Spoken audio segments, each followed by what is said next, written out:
Hello friends, स्वागत है आप सभी का हमारे यूट्यूब चैनल डिप्लोमा मस्ती में। तो फ्रेंड्स, जैसा कि हम लोगों ने हाइड्रोलिक एंड हाइड्रोलिक मशीन का जो है कि सीरीज स्टार्ट किया था प्रीवियस ईयर क्वेश्चनों का, उसमें ये हमारा जो है कि थर्ड वीडियो है। ठीक है, इसके पहले हमने जो है कि दो वीडियोज़ अगर आपने नहीं देखे हैं तो प्लेलिस्ट में जाकर उसको आप जो है कि देख सकते हैं। यहाँ पर हम क्वेश्चन देख रहे थे, प्रीवियस ईयर क्वेश्चन, जो कि मोस्ट प्रोबेबल क्वेश्चन है और क्वेश्चन आए हुए हैं और एग्ज़ाम में आएंगे। ठीक है, तो जो पहला आपका यहाँ पे क्वेश्चन है कि पंप जो होता है किन विभिन्न प्रकारों के होते हैं, आप केंद्रीय पंप के कार्य सिद्धांतों का चित्र की सहायता से स्पष्ट कीजिए। ठीक है, तो ये आपका मोस्ट इम्पोर्टेंट क्वेश्चन है, 5 नंबर का क्वेश्चन है ये, जो है कि मोस्ट इम्पोर्टेंट क्वेश्चन है। पंप में अगर देखा जाए तो दो पंप जो है कि आपके हर साल पूछे जाते हैं।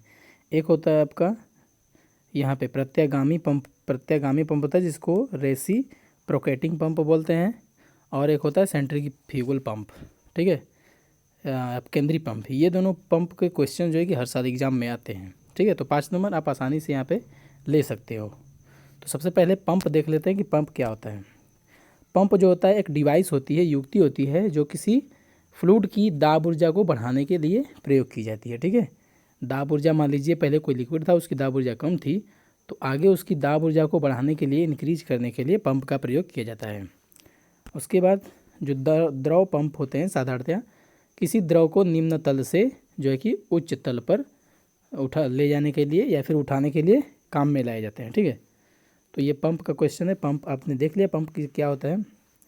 उसके बाद हम पंप का वर्गीकरण कर देते हैं, क्लासिफिकेशंस ऑफ पंप। तो पंप जो होता है मेनली आपका यहाँ पे जो है कि 2 प्रकार का होता है। पंप जो है कि आपका 2 प्रकार का होता है, और ये धनात्मक विस्थापन पंप होता है। उसके बाद गतिज दाब पंप होता है, इसको पॉजिटिव डिस्प्लेसमेंट पंप बोलते हैं, और ये डायनामिक प्रेशर पंप होता है। ठीक है, 2 प्रकार के पंपों को डिवाइड किया गया है। जो धनात्मक विस्थापक पंप है ये वाला, इसमें जो आपका आता है प्रत्यागामी पंप, जो कि इम्पोर्टेंट है, और यहाँ पे घूर्णन पंप। ठीक है, रोटरी पंप होता है। गतिज दाब पंप की अगर बात करी जाए तो इसमें आता है अपकेंद्री पंप और नोदक पंप आता है। ठीक है, और इसमें अगर बात करी जाए तो अपकेंद्री पंप आपका इंपॉर्टेंट है। ये दोनों पंप जो है कि हर साल एग्जाम में पूछे जाते हैं, कोई ना कोई एक पंप पे जो है कि क्वेश्चन आ ही जाएगा। ठीक है, तो यहाँ पे हम देखने वाले हैं अपकेंद्री पंप को, सेंट्रीफ्यूगल फोर्स को। अब देख लेते हैं कि धनात्मक विस्थापन पंप जो है किसको कहते हैं। धनात्मक विस्थापक पंप जो है कि किसको कहते हैं। ठीक है, और जो है कि गतिज दाब पंप किसको कहते हैं। तो धनात्मक विस्थापक पंप किसको कहते हैं। इस पंप में जो है कि उसके अंग के विस्थापन द्वारा ही द्रव का विस्थापन होता है। यानी जब ये जो पंप होते हैं उसका कोई पार्ट जो है जब विस्थापित होगा तभी जो है कि द्रव जो है विस्थापित होता है। जैसा रेसिप्रोकेटिंग पंप में ऐसा होता है। ठीक है, प्रत्यागामी पंप में जब दाब पैदा होता है, ठीक है, तथा दाब पैदा होता है। प्रत्यागामी पंप में जो है धनात्मक विस्थापन उसके पिस्टन या प्लंजर के आगे पीछे अथवा ऊपर नीचे चलने से होता है। जो पिस्टन होते हैं इस तरीके से, ये पिस्टन होता है तो ये आगे पीछे चलता है, इधर चलेगा फिर पीछे जाएगा। ठीक है, इस तरह से चलने से जो है कि द्रव जो होता है विस्थापित होता है। जबकि घूर्णन पंप में यह विस्थापन जो होता है घूर्णन गति द्वारा प्राप्त होता है। उसके बाद आपका आता है गतिज दाब पंप। इसके द्वारा जो है कि द्रव का दाब उसकी गति द्वारा प्राप्त किया जाता है। ठीक है, अपकेंद्री पंप में द्रव को उठाने का काम जो होता है अपकेंद्री बल करता है, यानी इसमें विस्थापन का कोई कथन नहीं आता है। ठीक है, इसमें विस्थापन नहीं होता है, सिर्फ गति से, इससे गति से जो है कि द्रव का दाब जो है बढ़ाया जाता है या प्राप्त किया जाता है। यानी इसमें कोई पार्ट होता है, सिर्फ वो क्या करता है, मोशन करता है अपनी जगह पे, तो उसकी वजह से जो है कि जो द्रव होता है उसका दाब ऊर्जा बढ़ जाती है। जैसे जो आपका नोदक पंप होता है, ये प्रोपीलर पंप में उसके नोदक के फलकों द्वारा प्राप्त किया जाता है। ठीक है, नोदक के फलकों द्वारा। नोदक पंप कपलान टरबाइन का विलोम होता है। इसे अक्षीय प्रवाह पंप भी कहते हैं। ये इतना इम्पोर्टेंट जो है कि ये नहीं है, सिर्फ हमें देखना है पंप के बारे में। तो ये आपका है सेंट्रीफ्यूगल पंप, इसी के बारे में जो है कि हम यहाँ पे पढ़ने वाले हैं। आपका सेंट्रीफ्यूगल पंप है। ठीक है, इसी के बारे में हम जो है कि यहाँ पे डिस्कस करेंगे। यहाँ पे जो है कि एक और इमेजेस आप देख सकते हो सेंट्रीफ्यूगल पंप का। ये सेंट्रीफ्यूगल आपका पंप है। ठीक है, सेंट्रीफ्यूगल ये पंप है आपका। अब अपकेंद्री जो पंप है, जो सेंट्रीफ्यूगल पंप है, उसके जो है कि कार्यविधि को देखते हैं यहाँ पे। अपकेंद्री पंप, ठीक है, परिचय देख लेते हैं इसका क्या होता है। अपकेंद्री पंप जो होता है गतिज दाब पंप होते हैं। कौन से पंप होते हैं? गतिज दाब पंप होते हैं, और अपनी क्रिया के लिए अपकेंद्री बल पर निर्भर करते हैं। ये नहीं, जो जब भी कोई जो ऑब्जेक्ट होता है, कोई भी पदार्थ जो होता है सर्किल में गति करता है, ठीक है, वृत्ताकार मार्ग पर गति करता है, तो उस पर एक फोर्स लगता है जो उसको वृत्त से बाहर जो है ढकेलने की कोशिश करता है, ठीक है। तो इसी जो है कि सिद्धांत पर यह आपका अपकेंद्री पंप आधारित है, यानी अपकेंद्री बल पे आधारित है, ठीक है। तो लगातार जो प्रदाय ये जो पंप होता है अपकेंद्री पंप, इससे जो है कि लगातार प्रदाय मिलता रहता है, सप्लाई जो है लगातार मिलती रहती है, और इसका मेंटेनेंस जो होता है आपका, अनुरक्षण भी कम कर दिया जाता है, कम होता है, इसलिए आजकल यही जो है कि अत्यधिक प्रयोग में लाया जाता है। उसके बाद इसका सिद्धांत देख लेते हैं। सिद्धांत, जैसा कि मैंने बताया आपको, सिद्धांत क्या होता है इसका। तो किसी बेलनाकार बर्तन में पानी भरकर उसे केंद्रीय अक्ष ए पर घुमाया जाए तो द्रव का तल जो होता है, जो पहले क्षैतिज था, पहले क्या था? क्षैतिज था, अब क्या हो जाता है? वक्र हो जाता है।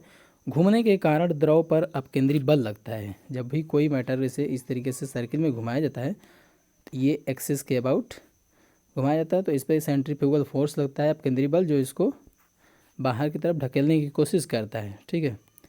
तो उसे बर्तन की परिधि की ओर फेंकता है, क्योंकि द्रव जो होता है बर्तन को पार करके बाहर नहीं जा सकता है, अतः यह बर्तन की परिधि की ओर ऊपर उठ जाता है तथा केंद्र पर जो है द्रव का तल नीचा हो जाता है। यहाँ पे जो सेंटर पे होता है, यहाँ पे द्रव का तल क्या होता है? नीचा हो जाता है, और लिक्विड जो होता है आपका द्रव इधर उठ जाता है ऊपर की तरफ, ठीक है। जिस बर्तन में रहेगा किनारों की तरफ क्या होगा? उठ जाएगा, और बीच में क्या हो जाएगा? ये नीचा हो जाता है, ठीक है। तो उसको इमेज के माध्यम से हम अभी समझा दे रहे हैं आपको। यहाँ पे आपका जो है कि लिक्विड रखा गया है, ठीक है। ये बर्तन है, बाल्टी है मान लीजिए, इसमें जो है वाटर पहले ये क्षैतिज रखा था, अब इसको यहाँ पे ये सर्किल में इसको घुमा रहे हैं, ठीक है। इसके वर्टिकल एक्सिस के अबाउट इसको सर्किल में घुमा रहे हैं, तो घुमाने पे जो है कि इसका जो तल है वो वक्र का रूप ले लेगा, ठीक है। यानी किनारों पे जो वाटर चढ़ जाएगा, और जो है कि बीच में जो है वाटर का तल जो है नीचे हो जाएगा, ठीक है। तो इस तरीके से क्या होता है, अगर इसका डायग्राम हम बनाए, प्रेशर डायग्राम, तो कुछ इस तरीके से डायग्राम बनता है यहाँ पे। यानी किनारों पे क्या होता है? प्रेशर ज़्यादा होता है, किनारों पे जो है इसका प्रेशर क्या होता है? ज़्यादा इधर होता है किनारों की तरफ, और बीच में क्या होता है? प्रेशर कम हो जाता है, ठीक है। निगेटिव प्रेशर हो जाता है, कम हो जाता है।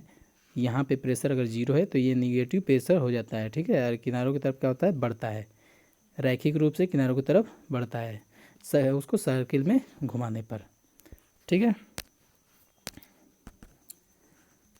फिर उसके बाद है कि जब अपकेंद्री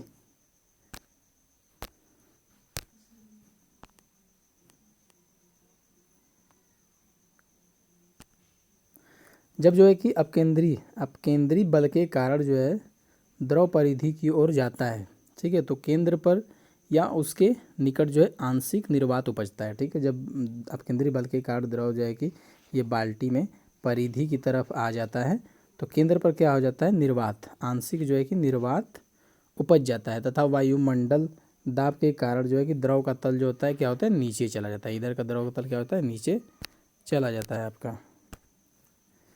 उसके बाद है कि परंतु परिधि की ओर द्रव क्या जाता है? उठ जाता है। द्रव की इस उठान यच के कारण उसमें दाब शीर्ष स्थापित हो जाता है, यानी जो किनारे के वाटर होते हैं उसका दाब जो होता है बढ़ जाता है। यच शीर्ष के संदर्भ में दाब आपका क्या होता है? बढ़ जाता है, इसके करस्पॉन्डिंग दाब क्या हो जाता है? इंक्रीज कर जाता है। उसके बाद यहाँ पे है कि यह दाब शीर्ष जो है द्रव के उस स्थान पर गतिज शीर्ष के बराबर होता है। अब यदि बर्तन को घुमाते रहें और उसके केंद्र को द्रव कुंड से संबंधित कर दिया जाए, तो लगातार ही आंशिक निर्वात दाब के कारण द्रव केंद्र पर खींचता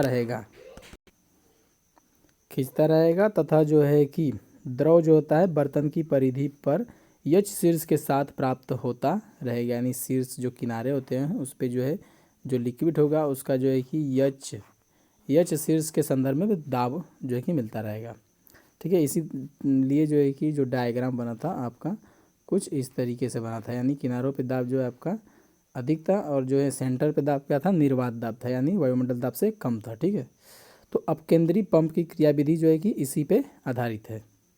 और अगर देखी जाए अपकेंद्री पंप की क्रियाविधि, तो प्रतिवर्ती जो प्रतिक्रिया टरबाइन होता है उसके समान होता है, ठीक है। उसके बाद आता है इसकी रचना। रचना इम्पोर्टेंट है इसकी, और सिद्धांत तो इतना इम्पोर्टेंट नहीं था, लेकिन इसकी रचना बहुत इम्पोर्टेंट है, क्योंकि रचना ही आपको लिखने के लिए आएगी स्ट्रक्चर। ठीक है, तो अपकेंद्री पंप की रचना तथा क्रिया, और जो है कि यहाँ पे अपकेंद्री पंप की रचना देखिए तो अपकेंद्री जो पंप होता है उसकी रचना 3 पार्टों से मिलकर बनती है। एक होता है आंतरनोदक इम्पीलर, दूसरा होता है आवरण, और तीसरा होता है चूसड़ पाइप, प्रदाय पाइप, वाल्व तथा पैकिंग। ये सभी आ जाते हैं तीसरे पार्ट में। ठीक है,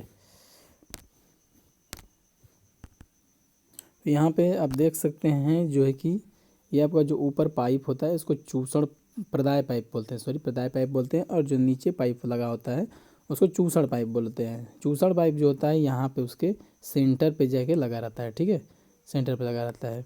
और ये जो बाहर इसका आवरण होता है, इस आवरण को बोलते हैं शंखावर्त आवरण। फिर उसके बाद ये सेंटर को बोलते हैं इसके नेत्र या आँख बोलते हैं। और जो है कि ये जो इसमें बीच में फ्लाईव्हील की तरह लगा होता है पहिया, उसको बोलते हैं आंतरनोदक इम्पीलर, जो कि लिक्विड को, द्रव को जो है कि पूरे सर्किल में घुमाने का काम करता है।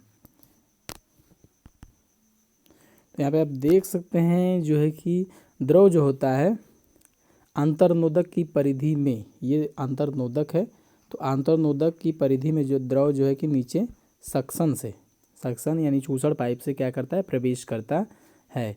तो जो वाटर आपका प्रवेश करता है नीचे से, उसमें जो है कि कुछ जो है कि दाब ऊर्जा होती है और जो है कि गतिज ऊर्जा होती है। ठीक है, पर्याप्त गतिज ऊर्जा होती है, गतिज ऊर्जा के साथ प्रवेश करता है, और दाब ऊर्जा उसकी कुछ होती है। ठीक है, जैसे जैसे यह जब आपका ये वाटर इसमें प्रवेश करता है तो ये क्या करता है, मोटर से या फिर किसी भी यांत्रिक मशीन से घुमाया जाता है, अंतर्नोदक को घुमाया जाता है। तो जब ये घूमता है तो उसके साथ वाटर भी क्या करता है, सर्किल में घूमने लगता है। ठीक है, सर्किल में घूमने लगता है तो वो भागने की कोशिश करता है किधर, परिधि की तरफ। तो इधर आपका आवरण होता है जिससे ये बाहर नहीं निकल पाता है। ठीक है, और इधर एरिया कम होता है। उसके बाद इधर आप देख रहे हैं ये जो एरिया है इसका लगातार इधर बढ़ता जा रहा है। इधर यहाँ पे एरिया इतना है, यहाँ पे एरिया इतना है, यहाँ पे एरिया इतना है। तो जब यहाँ पे आता है तो एरिया भी इसको ज़्यादा मिल जाता है, जिससे इसका जो गतिज ऊर्जा होता है कम हो जाता है और दाब ऊर्जा बढ़ जाता है। ठीक है, तो यहाँ पे जब ये दाब इसकी ऊर्जा बढ़ती है तो इधर ये जगह पा लेता है। ठीक है, यहाँ पे खुला रहता है प्रदाय पाइप की तरफ, तो इधर से क्या होता है, वाटर आपका बाहर की तरफ निकल जाता है। ठीक है, तो इसको पर्याप्त यहाँ पे गतिज ऊर्जा देखने को मिल जाती है। तो यहाँ पे आप देख सकते हैं जो है कि द्रव अंतर्नोदक की परिधि से आवरण में आता है तो उसमें पर्याप्त गतिज ऊर्जा तथा कुछ जो है कि दाब ऊर्जा भी होती है। जैसे जैसे यह द्रव आवरण में आगे की ओर प्रवाहित होता है, आवरण के बढ़ते हुए काट क्षेत्रफल के कारण द्रव की जो गतिज ऊर्जा होती है दाब ऊर्जा में बदल जाती है। इस प्रकार आवरण के निकास तक पहुँचने पर द्रव काफ़ी दाब ऊर्जा ग्रहण कर देता है, जिससे वह प्रदाय पाइप में ऊपर चढ़ता है या दाब से प्रभावित होता है। ये प्रदाय पाइप में क्या होता है, ऊपर चढ़ जाता है। इसकी दाब ऊर्जा क्या हो जाती है, अधिक हो जाती है, और गतिज ऊर्जा आपका कम हो जाती है।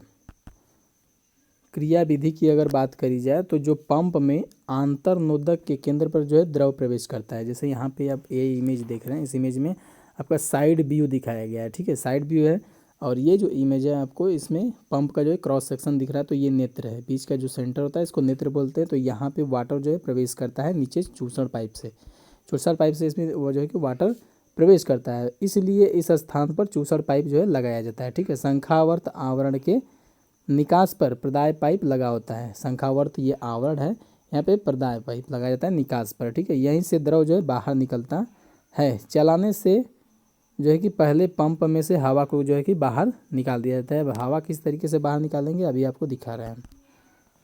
तो चलाने से पहले जो है कि पंप में से हवा को बाहर निकाल दिया जाता है। इसके लिए क्या किया जाता है, चलाने से पहले जो कि हवा को बाहर निकालना आवश्यक होता है। ठीक है, इसीलिए पंप में पिन्हान की जाती है। पिन्हान एक प्रक्रिया होती है जिसको की जाती है, जिससे जो है कि हवा क्या होता है आपका पंप में से जो है कि बाहर निकल जाता है। अतः पंप के चूसड़ पाइप तथा आवरण आदि में द्रव भरा जाता है। पंप का जो चूसड़ पाइप होता है नीचे वाला, उसमें जो है कि क्या किया जाता है, तथा आवरण आदि में पानी भरा जाता है। इस प्रकार यह पंप जो होता है एक प्रतिवर्ती प्रतिक्रिया टरबाइन की भांति द्रव से भरकर क्रिया करता है। हवा निकालने के लिए जो है कि ये पंप से हवा निकालने के लिए जो चूसड़ पाइप है, चूसड़ पाइप में और जो है कि इसमें पंप होता है, इसमें जो है कि भरा जाता है, वाटर भरा जाता है। ठीक है, जल को इसमें पहले ही भरा जाता है। जो पंप को चलाने से पहले इसमें वाटर भर दिया जाता है, जिससे हवा जो है बाहर निकल जाए। और यहाँ पे उसके बाद क्या किया जाता है जो है कि हवा निकालने के बाद जो है कि हम किसी मोटर, विद्युत मोटर या फिर किसी भी इंस्ट्रूमेंट मशीन का यूज करके जो है कि ये जो इम्पीलर होता है इसको घुमाते हैं। ये जो आपका इम्पीलर ये दिख रहा है, इसको जो है कि क्या किया जाता है, मोटर की सहायता से घुमाया जाता है, इस एक्सिस के अबाउट घुमाया जाता है, जिससे जो इसमें वाटर प्रवेश करता है, जिससे जो इसमें वाटर प्रवेश करता है वो भी जो है इसके साथ क्या होता है, घूमने लगता है। इस तरीके से क्या होता है, घूमने लगता है, इस तरीके से घूमने लगता है। तो घूमते घूमते जब ये यहाँ से वाटर बीच से सेंटर से प्रवेश करता है चूसड़ पाइप से, और ये वाटर जब प्रवेश करता है तो इसकी धीरे धीरे क्या होती है, दाब ऊर्जा बढ़ जाती है और गतिज ऊर्जा क्या कम हो जाती है। और जब यहाँ पे आता है तो ये प्रदाय पाइप से इधर क्या होता है, बाहर निकल जाता है। ठीक है, वाटर जो है बाहर निकल जाता है, जिसमें इसकी काफ़ी दाब ऊर्जा होती है। पंप के चूसड़ पाइप जो होता है, पंप का जो चूसड़ पाइप होता है उसके निचले सिरे पर छलनी लगाई जाती है तथा तली पर जो है कि वाल्व भी लगा होता है। छलनी के कारण जो है पानी में मिली हुई गंदगी जैसे पत्तियां होती हैं, कीचड़ होते हैं आदि जो है चूसड़ पाइप में प्रवेश नहीं करते हैं, क्योंकि चूसड़ पाइप में प्रवेश कर देंगे तो क्या करते हैं, पाइप में जो है कि आपकी पाइप अवरोधित हो जाएगा। ठीक है, तो यदि इस प्रकार की गंदगी पंप में चली जाए तो अंतर्नोदक को क्या होता है, हानि पहुँचती है। जो घूमने वाला इम्पीलर होता है अंतर्नोदक, उसको हानि पहुँचती है तथा उसके कार्य में बाधा पड़ती है। तो तली वाल्व एक तरफ, तो यहाँ पे जो एक सक्शन पाइप होता है, ये नीचे वाला पाइप क्या होता है, सक्शन पाइप होता है। इस सक्शन पाइप में जो है कि नीचे एक वाल्व लगा होता है जो कि ऊपर सक्शन पाइप में ही खुलता है। ठीक है, नीचे की तरफ नहीं खुलता है। इससे हेल्प क्या होती है कि जो आपका नीचे वाटर होता है, ये टैंक में जो वाटर होता है, ये वाटर तो ऊपर चला जाता है। ठीक है, ऊपर जब ऊपर खुलेगा तो ऊपर वाटर चला जाएगा, बट जो आपका ऊपर से जब अब इस पंप को क्या करेंगे, चलाना बंद कर देंगे, रोक देते हैं, तो ये ऊपर जो वाटर भरा रहेगा इस पंप में, अंतर्नोदक में या फिर ये सक्शन पाइप में जो पानी भरा रहता है, या पानी आपका वाटर जो है कि नीचे नहीं आ पाता है। इसलिए जब हम दोबारा इसको चलाते हैं तो इसमें जो है कि वाटर नहीं भरना पड़ता। तो यही इस जो है कि वाल्व का काम होता है। इस वाल्व को तली वाल्व कहते हैं। और ये जो है कि आपकी यहाँ पे छलनी लगी हुई है। छलनी जो है कि पानी को साफ़ करके इस सक्शन पाइप में पहुँचाती है, जिससे ये पानी जो है इम्पीलर में यहाँ पे अंतर्नोदक में पहुँचता है, जिससे अंतर्नोदक को कोई नुकसान ना होता है, यानी खरपतवार या फिर घास फूस इसमें चले जाएंगे तो ये जो अंतर्नोदक होता है जो इसमें चलता है तो उसको दिक्कत होने लगेगी। ठीक है, यहाँ पे जो है कि आप जो सेंट्रीफ्यूगल पंप है उसको विजुअलाइज कर सकते हैं, देख सकते हैं कि किस तरह से जो है कि आपका जो पंप होता है सेंट्रीफ्यूगल पंप जो है वर्क करता है। यहाँ पे जो है कि सेंट्रीफ्यूगल, यहाँ पे सक्शन है, यहाँ पे वाटर जो है कि इंटर कर रहा है, प्रवेश कर रहा है। और ये अंतर्नोदक आपका जो है कि देखिए किस तरीके से घूम रहा है। अंतर्नोदक यहाँ पे जो है कि आपका घूम रहा है, जिससे ये वाटर क्या होता है, सर्किल के फॉर्म में घूमने लगती है। पूरी वाटर भी जो है कि इसमें घूमने लगती है। जब वाटर आपकी घूमने लगती है इसमें, तो यहाँ पे जो है कि आपका जो वाटर आता है यहाँ पे इसका जो है पर्दाय खुला रहता है, यानी यहाँ पे उसको जगह मिल जाती है, तो ये बाहर की तरफ निकल जाता है। ये आपका क्रॉस सेक्शन है। और यहाँ पे ये देख सकते हैं आप इमेज को, ये इमेज में आपको जो है कि साइड व्यू दिखाया गया है। ठीक है, यहाँ पे किस तरीके से वाटर जो है इंटर कर रहा है, ये साइड व्यू है आपका, यह आपका क्रॉस सेक्शन है। ठीक है, अंतर्नोदक किस तरीके से स्पीड में घूम रहा है इसको, और जो है कि लिक्विड को क्या कर रहा है, गतिज ऊर्जा से जो है कि उसको दाब ऊर्जा में कन्वर्ट कर रहा है, यानी जितनी भी उसकी गतिज ऊर्जा थी उसको कन्वर्ट कर देता है दाब ऊर्जा में। उसकी दाब ऊर्जा यहाँ तक आते हैं तो जो है कि ज़्यादा हो जाती है, बढ़ जाती है। ठीक है, तो इसको फील कर सकते हैं आप इस विजुअलाइज इमेज के माध्यम से। तो वाटर आपका जो होता है, वाटर यहाँ पे जो होता है वो सक्शन यहाँ पे लगा होता है। ठीक है, साइड में लगा होता है सक्शन, और इसमें से जो है कि वाटर जो है आपका ऊपर निकल के चला जाता है। यहाँ पे जो है कि आप इम्पीलर का भी इमेज देख सकते हैं, किस तरह से इम्पीलर होता है, जो अंतर्नोदक होता है जो बीच में घूमता रहता है और वाटर को जो है कि घुमाता है, उसको भी आप यहाँ पे देख सकते हैं, विजुअलाइज कर सकते हैं। ये आपका इम्पीलर है। ठीक है, इम्पीलर को देख लीजिए। इम्पीलर यहाँ पे आपको देखने को, विजुअलाइज करने को मिल गया है इम्पीलर, तो आसानी से आपको अच्छे से समझ में आ जाएगा।